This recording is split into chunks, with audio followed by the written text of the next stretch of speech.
Writing social stories is not as difficult as it may seem. Anyone can do it.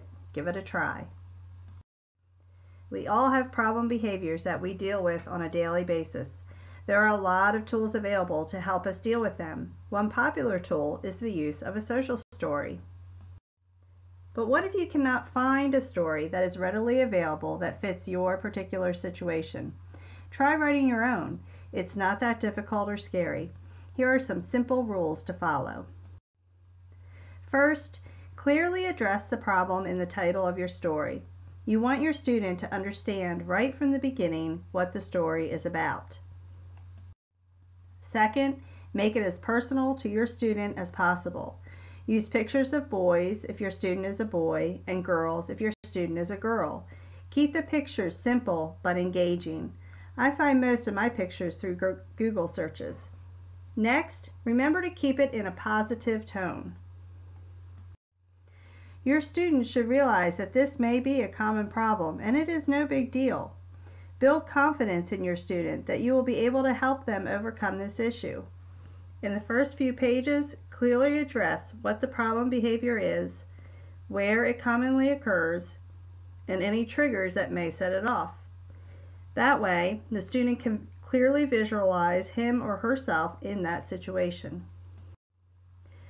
The middle of the story should clearly illustrate some replacement behaviors or calming strategies your student can try.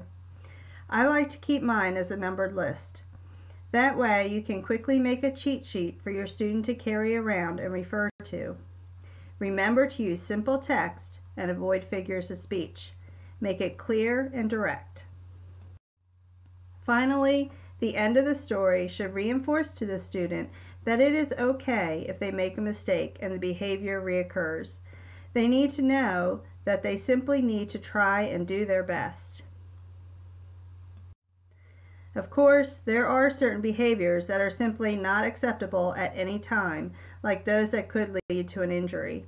No way around that one. You just need to make it very clear that engaging in those type of behaviors are never okay. So try writing a story of your own the next time you have a difficult behavior you are dealing with. Tweaking is part of the process. I rarely got it right the first time, so give yourself the freedom to go back and make changes if needed.